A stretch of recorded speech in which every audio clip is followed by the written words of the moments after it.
Hello friends, welcome back to Preventive Health Solutions. This is KP Singh, Nutrition Advisor on Integrative Dietetics. दोस्तों आइए आज हम देखेंगे what is glycemic index and glycemic load.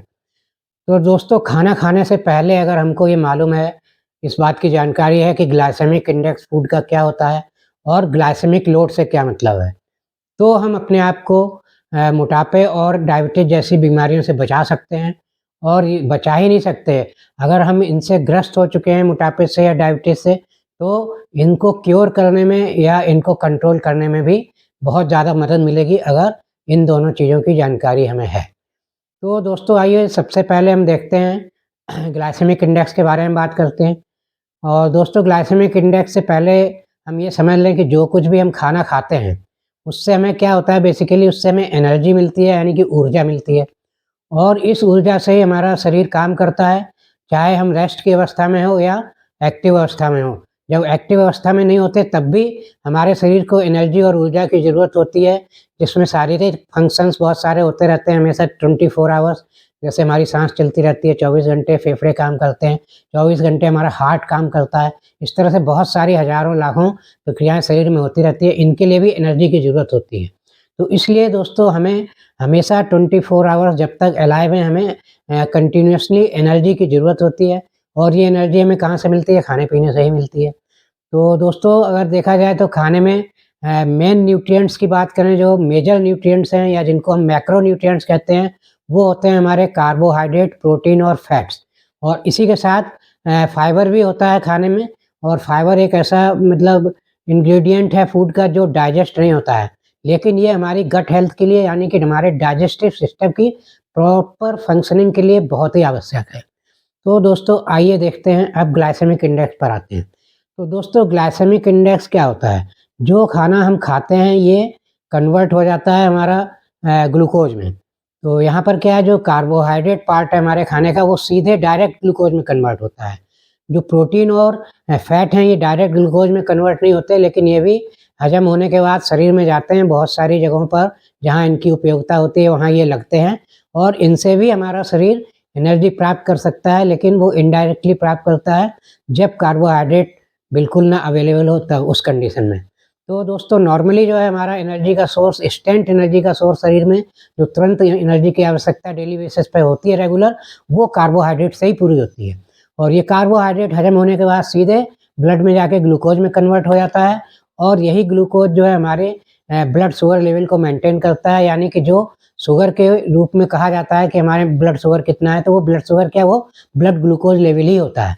तो ये एक सर्टेन लेवल तक ग्लूकोज या शुगर हमेशा हमारे ब्लड में, ब्लड स्ट्रीम में मेंटेन रखी जाती है, जिससे कि जैसे ही हमने कहा कि 24 आवर्स एनर्जी की ज़रूरत होती है, तो जहाँ भी एनर्जी की ज़रूरत होती है ब्लड से ये तुरंत एनर्जी प्रोडक्शन का काम करता है सेल्स में जाके।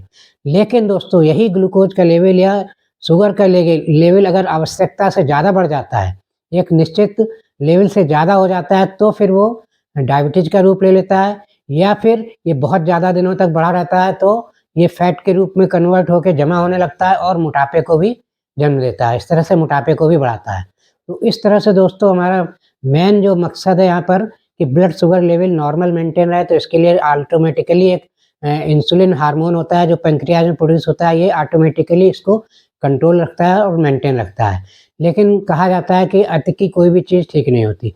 तो अगर बहुत ज़्यादा कार्बोहाइड्रेट या बहुत ज़्यादा शुगर वाली चीज़ें हम खाते हैं, तो फिर हमारी बॉडी इसको लेवल को मेंटेन करने में असमर्थ हो जाती है। कारण कुछ भी हो सकता है, इंसुलिन सेंसिटिविटी कम हो जाती है या इंसुलिन रेजिस्टेंस डेवलप हो जाता है शरीर में, या फिर जितनी इतनी ज़्यादा शुगर है उसको हम नहीं अपने शरीर में डिस्ट्रीब्यूट कर पा रहे हैं, तो वो हमारे ब्लड में ही बढ़ने लगती है। तो इस टाइप की अवस्था बहुत ही हानिकारक होती है। बढ़ी हुई शुगर लेवल जो है ब्लड में, ये हमें बहुत सारी बीमारियों को जन्म देता है, बहुत सारी बीमारियों के लिए रिस्पॉन्सिबल होता है, जैसे कार्डियोवैस्कुलर डिजीज़ यानी कि हार्ट डिजीज़ेज़, किडनी की बीमारियाँ का, और आपके रेस्पिरेटरी सिस्टम की बीमारी भी हो सकती है इससे आपका, क्योंकि इम्यूनिटी वीक हो जाएगी। और इसी के साथ-साथ न्यूरोपैथी की प्रॉब्लम होती है, यानी कि न्यूरो से संबंधित प्रॉब्लम्स आ सकती हैं। और आपकी आँखों से संबंधित, आँखों में अंधापन तक भी हो सकता है। तो इस टाइप से बहुत सारे डायबिटीज़ के कॉम्प्लिकेशन होते हैं, यानी कि शुगर ज़्यादा रहने के कॉम्प्लिकेशन होते हैं ब्लड में। तो दोस्तों इसके लिए क्या करना चाहिए हमें? तो हमें अगर ग्लाइसेमिक इंडेक्स और ग्लाइसेमिक लोड की कंसेप्ट या इसकी जो धारणा है, अगर इसे इसका बेसिक हम समझ लें, तो हम अपने खाने पीने में कंट्रोल करके, डाइट को बैलेंस करके इस टाइप की प्रॉब्लम से अपने आप को बचा सकते हैं।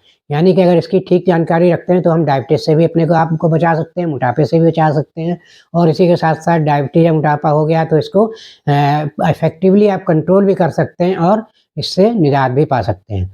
तो आइए सबसे पहले देखते हैं ग्लाइसेमिक इंडेक्स किसी फूड का क्या होता है। तो दोस्तों, किसी फूड के ग्लाइसेमिक इंडेक्स का मतलब है कि वो फूड हज़म होने के बाद, फूड का मतलब यहाँ मेनली है कार्बोहाइड्रेट से, क्योंकि कार्बोहाइड्रेट ही डायरेक्ट शुगर में बदलता है।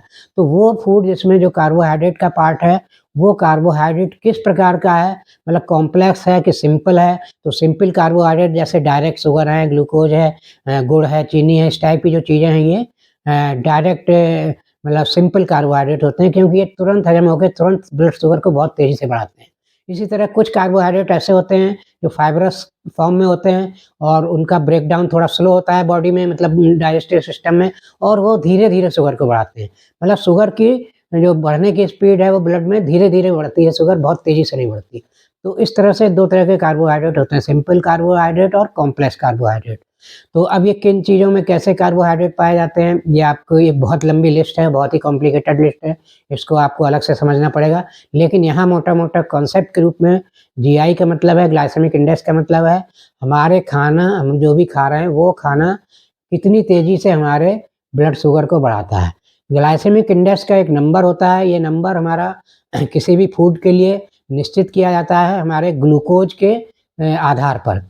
यानी कि ग्लूकोज जो है हमारा एंड प्रोडक्ट होता है कार्बोहाइड्रेट का, जो डायरेक्ट एनर्जी प्रोडक्शन का काम करता है हमारे शरीर में। तो ग्लूकोज जो है ये सबसे ज़्यादा तेज़ी से हमारे ब्लड में जाता है और तेज़ी से ग्लूकोज लेवल को बढ़ाता है। तो जो ग्लूकोज है इसका हम 100 बेस मान लेते हैं कि ग्लूकोज का जो है 100 नंबर है, 100% मतलब ये हमारे शुगर को बढ़ा रहा है। तो इसके सापेक्ष, इसके कंपैरिज़न में जो भी फूड प्रोडक्ट हैं, उनकी जो भी क्षमता होती है ग्लूकोज बढ़ाने की ब्लड में, उसके हिसाब से नंबर निश्चित किया जाता है। तो ये नंबर 0 से 100 के बीच में कुछ भी हो सकता है। तो यहाँ पर डिसाइड किया गया है, प्रैक्टिकली देखा गया है कि 70 नंबर के ऊपर के जो भी फूड हैं, जिनका ग्लाइसेमिक इंडेक्स ग्लूकोज के कंपैरिजन में 70 से ऊपर आता है, तो वो हाई ग्लाइसेमिक इंडेक्स वाले फूड होते हैं और बहुत तेज़ी से हमारी शुगर को बढ़ाते हैं। तो इसमें बहुत लंबी रेंज है, लेकिन ऐसे ही मोटे-मोटे रूप से देखें तो जितने भी जैसे व्हाइट शुगर है, गुड़ है और इसी टाइप की चीज़ें, जो शुगरी ड्रिंक्स वगैरह हैं, या आपके जो राइस वगैरह हैं, व्हाइट राइस है, या आपका मैदा वगैरह है, इस टाइप की जो चीज़ें रिफाइंड प्रोडक्ट्स हैं, रिफाइंड कार्बोहाइड्रेट्स हैं, ये नॉर्मली 70 से ऊपर के ग्लाइसेमिक इंडेक्स वाले होते हैं और बहुत तेज़ी से शुगर को बढ़ाते हैं। इनको हमें बहुत कम खाना चाहिए, ज़्यादा नहीं खाना चाहिए, और अगर डायबिटीज़ है तब तो इनको बिल्कुल अवॉइड करना चाहिए। इसी तरह 70 बॉर्डर लाइन के नीचे वाले जो फूड प्रोडक्ट्स हैं, जिनमें कार्बोहाइड्रेट ऐसे थोड़े मीडियम कॉम्प्लेक्स होते हैं, और ये हमारे ब्लड शुगर को धीरे-धीरे बढ़ाते हैं, मतलब बहुत तेज़ी से नहीं बढ़ाते, लेकिन एक सर्टेन स्पीड से ब्लड शुगर को बढ़ाते हैं या ग्लूकोज लेवल को बढ़ाते हैं। तो ऐसे प्रोडक्ट्स को भी हमें थोड़ा लिमिट में रखना चाहिए, और डायबिटीज़ में इनको बहुत ही कम खाना चाहिए, और इस तरह से हम कंट्रोल कर सकते हैं। तो इस टाइप के कॉम्प्लेक्स फूड, कॉम्प्लेक्स कार्बोहाइड्रेट्स वाली चीज़ें होती हैं, जो हमारे फूड प्रोडक्ट जिनमें फाइबर ज़्यादा होता है वो मीडियम रेंज के होते हैं, कॉम्प्लेक्स कार्बोहाइड्रेट वाले होते हैं। इनमें आते हैं आपके साबुत अनाज वगैरह हैं, इनमें बहुत तेज़ी से शुगर को नहीं बढ़ाते। इनमें जो कार्बोहाइड्रेट मिलता है वो कॉम्प्लेक्स टाइप का होता है, या कुछ स्टार्च ऐसे होते हैं जो स्टार्च का स्ट्रक्चर ही ऐसा होता है जो बहुत स्लोली हमारी बॉडी में डाइजेस्ट होता है, तो वो भी कॉम्प्लेक्स स्टार्च जो हैं, वो भी हमारे कार्बोहाइड्रेट को धीरे बढ़ाते हैं। तो इस टाइप की जो कॉम्प्लेक्स स्टार्च वाले या कार्बोहाइड्रेट वाले फूड प्रोडक्ट हैं, जिनमें फाइबर ज़्यादा होता है, ये मीडियम रेंज के माने जाते हैं, और इनको हमें एहतियात के तौर पर थोड़ा खाना चाहिए और डायबिटीज़ में भी कंट्रोल करके खाना चाहिए। इसी तरह एक बॉर्डर लाइन आती है 55 का, तो 55 से 70 के बीच का तो मीडियम रेंज हो गया, मीडियम मतलब ग्लाइसेमिक इंडेक्स हो गया। अब 55 से नीचे का जो ग्लाइसेमिक इंडेक्स है, नंबर अगर आता है किसी फूड का, तो वो थोड़ा सेफ रेंज में माना जाता है। अगर उसको आप खाते भी हैं, ज़्यादा मात्रा में भी खाते हैं, तो आपको ब्लड शुगर बहुत ज़्यादा नहीं बढ़ाएगा और ब्लड शुगर एकदम कंट्रोल में रहेगी। और डायबिटीज़ में भी इनको खा सकते हैं सेफ़ली, ये आपके ब्लड शुगर को डिस्टर्ब नहीं करेंगे। सर्टेन लेवल पे जो मेंटेन रहता है वही लगभग मेंटेन रहेगा। तो ये सबसे ज़्यादा सेफ होते हैं लो ग्लाइसेमिक इंडेक्स वाले। इसमें बहुत ज़्यादा लो वाले भी होते हैं। तो इस टाइप के फूड्स कौन से होते हैं, जैसे फ्रेश वेजिटेबल्स, फ्रूट्स वगैरह होते हैं, ज़्यादातर फ्रूट्स होते हैं इनमें, ज़्यादातर जो वेजिटेबल्स हैं इनमें ग्लाइसेमिक इंडेक्स काफ़ी लो होता है। और कुछ अनाज में भी ग्लाइसेमिक इंडेक्स कम होता है, जैसे जौ वगैरह हैं, इनका ग्लाइसेमिक इंडेक्स बहुत कम होता है। ऐसे ही कुछ और मोटे अनाज हैं जिनका ग्लाइसेमिक इंडेक्स बहुत कम होता है। तो ऐसे एक बहुत लंबी रेंज है। इसको अगर अब लंबी रेंज को समझना है तो इसके लिए अलग से वीडियो बनाना पड़ेगा, जो भविष्य में मैं बनाऊँगा। यहाँ पर मैं सिर्फ यही एक कॉन्सेप्ट आपको क्लियर कर रहा हूँ कि ग्लाइसेमिक इंडेक्स वाले फूड जो हैं, आप उसके नंबर के हिसाब से चेक करके अगर खाएँगे, तो आप अपने ब्लड शुगर को कंट्रोल में रख सकते हैं। क्योंकि यही ब्लड शुगर अगर आपकी कंट्रोल में नहीं रहती है, बार-बार आप अपनी ब्लड शुगर को बहुत ज़्यादा रखते हैं और बार-बार रिपीटेशन होता है इसका, तो फिर आगे चल के ये डायबिटीज़ का रूप ले लेती है। तो दोस्तों, ये तो ग्लाइसेमिक इंडेक्स की बात हो गई। लेकिन सिर्फ़ ग्लाइसेमिक इंडेक्स ही हमें खाने में क्या खाना चाहिए, क्या नहीं खाना चाहिए, कितना खाना चाहिए, मायने नहीं रखता। हमें ग्लाइसेमिक लोड को भी समझना पड़ेगा। तो अभी तो जो मैंने समझाया, ये तो समझाया कौन-सा फूड कितनी तेज़ी से हमारी ब्लड शुगर को बढ़ाएगा। लेकिन अब यहाँ क्वांटिटी भी निर्भर करती है फूड की।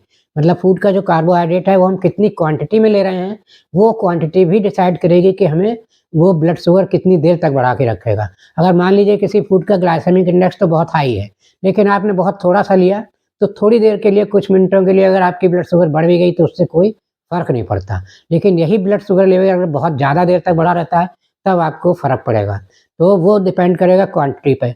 तो अगर आपने कार्बोहाइड्रेट बहुत ज़्यादा मात्रा में खाया है और उसका ग्लाइसेमिक इंडेक्स भी ज़्यादा है, तो फिर वो कार्बोहाइड्रेट आपका बहुत देर तक आपके हाई ग्लाइसेमिक इंडेक्स के कारण बहुत देर तक आपके शुगर को हाई किए रहेगा, ब्लड शुगर लेवल को, और वो आपके लिए हानिकारक है। तो ये ग्लाइसेमिक लोड को प्रदर्शित करता है, मतलब कितना क्वांटिटी में कार्बोहाइड्रेट जा रहा है। तो इसको डिसाइड करने के लिए कि ग्लाइसेमिक लोड हम कितना दे रहे हैं खाने से अपनी बॉडी में, वो एक फ़ॉर्मूला है उसके लिए फ़ॉर्मूला है। किसी भी फूड प्रोडक्ट का ग्लाइसेमिक इंडेक्स आप निकाल लीजिए पहले, ग्लाइसेमिक इंडेक्स पता कर लीजिए। उसके बाद आप कितना फूड खा रहे हैं, कितना कार्बोहाइड्रेट खा रहे हैं, तो उन दोनों को मल्टीप्लाई करके जब 100 से डिवाइड करेंगे, तो जो नंबर आएगा वो ग्लाइसेमिक लोड होगा। और ग्लाइसेमिक लोड का नंबर जो है 10 से ज़्यादा है, यहाँ बॉर्डर लाइन 10 मानी गई है, 10 से ज़्यादा है, तो फिर ये हाई ग्लाइसेमिक लोड माना जाता है। ये सेहत के लिए ठीक नहीं होता। ग्लाइसेमिक लोड की हमें कोशिश करनी चाहिए 10 से कम रहे, या 10 से बहुत ज़्यादा ना बढ़ने पाए। तो 10 से कम या 10 जो ग्लाइसेमिक लोड है, वो सेफ़ होता है। तो इसको और कैसे निकालेंगे, इसका देखिए निकालने का तरीका ये है। पहले तो ग्लाइसेमिक इंडेक्स का नंबर पता करिए किसी भी फूड का, फिर उसका आप क्वांटिटी लीजिए, 100 ग्राम में कितना कार्बोहाइड्रेट है उसमें। उस फूड में 100 ग्राम में कितना कार्बोहाइड्रेट पाया जाता है, कच्चे फॉर्म में या कुकिंग फॉर्म में, कुक करने के बाद। तो उसको एग्ज़ैक्ट जो आप खा रहे हैं कार्बोहाइड्रेट, वो कितने ग्राम में कितना खा रहे हैं। इसके लिए एग्ज़ाम्पल के तौर पे आप ले लीजिए, मान लीजिए आपने 100 ग्राम बॉइल्ड राइस लिया, व्हाइट राइस। तो 100 ग्राम बॉइल्ड राइस का ग्लाइसेमिक इंडेक्स तो 70 से ज़्यादा है, और इसका अगर आप कार्बोहाइड्रेट देखेंगे तो लगभग 28 या 25 ग्राम्स होगा 100 ग्राम में। तो यहाँ हम एक कैलकुलेशन के तौर पे मान लेते हैं, अगर 25 ग्राम कार्बोहाइड्रेट 100 ग्राम बॉइल्ड राइस से आपको मिल रहा है, आप खा रहे हैं, और उसमें आपका ग्लाइसेमिक इंडेक्स 70 मान लें, तो 70 इंटू 25 डिवाइडेड बाई 100, तो ये आपका लगभग 18.5 आएगा इसका नंबर। यानी कि 10 से ज़्यादा है, तो ये ग्लाइसेमिक लोड ज़्यादा हुआ। इसीलिए कहते हैं व्हाइट राइस ठीक नहीं होता है, डायबिटीज़ में नहीं खाना चाहिए ज़्यादा। इसे खाना है तो कम क्वांटिटी में खाइए, कि 10 के आस-पास ही रहे ग्लाइसेमिक लोड। तो ग्लाइसेमिक इंडेक्स तो आप नहीं इसका चेंज करेंगे, वो तो 70 है, उससे ऊपर रहेगा ही, लेकिन मात्रा कम कर सकते हैं। 100 ग्राम की जगह 50 ग्राम खाइए, तो आपका ग्लाइसेमिक लोड कम हो जाएगा। तो इस तरह आप रेगुलेट कर सकते हैं अपने डिफरेंट टाइप के फूड्स को, ग्लाइसेमिक इंडेक्स और उसके कार्बोहाइड्रेट की क्वांटिटी को जान के, कैलकुलेट करके, ग्लाइसेमिक लोड कैलकुलेट करके, आप इसकी जागरूकता रख के बहुत सारे फूड प्रोडक्ट को सिलेक्ट कर सकते हैं, चूज़ कर सकते हैं अकॉर्डिंग टू योर नीड। मतलब आप डायबिटीज़ कंट्रोल करना चाहते हैं या मोटापा कंट्रोल करना चाहते हैं, तो इन दोनों ही केस में आपको कार्बोहाइड्रेट कम से कम लेना चाहिए, और ज़्यादा से ज़्यादा अपनी डाइट में फाइबर, प्रोटीन और फैट्स मिक्स करने चाहिए कार्बोहाइड्रेट के साथ। अगर फैट, फाइबर और प्रोटीन ज़्यादा से ज़्यादा मिक्स कर रहे हैं कार्बोहाइड्रेट के साथ, तो आपके कार्बोहाइड्रेट का ग्लाइसेमिक इंडेक्स भी कम हो जाता है, और ग्लाइसेमिक लोड काफ़ी कम हो जाता है। तो इस तरह से अगर आप खाएँगे कॉम्बिनेशन फूड, तो आप अपने मोटापे पर भी कंट्रोल कर सकते हैं, अपनी डायबिटीज़ में भी कंट्रोल कर सकते हैं, और ये दोनों बीमारियाँ अगर आपको नहीं है, तो इनसे आप बचे भी रह सकते हैं, अगर नॉर्मली लाइफ़स्टाइल में ये फ़ॉर्मूला अपनाएँगे। तो दोस्तों, आशा है ये वीडियो आपको अच्छा लगा होगा, इन्फॉर्मेशन समझ में आई होगी, और अच्छी लगी है, इन्फॉर्मेशन समझ में आई है, तो मेरा वीडियो लाइक और शेयर करिए, और चैनल सब्सक्राइब नहीं किया है तो प्लीज़ सब्सक्राइब कर लीजिए। इसी के साथ दोस्तों, थैंक यू वेरी मच, नमस्कार, सी यू इन नेक्स्ट वीडियो।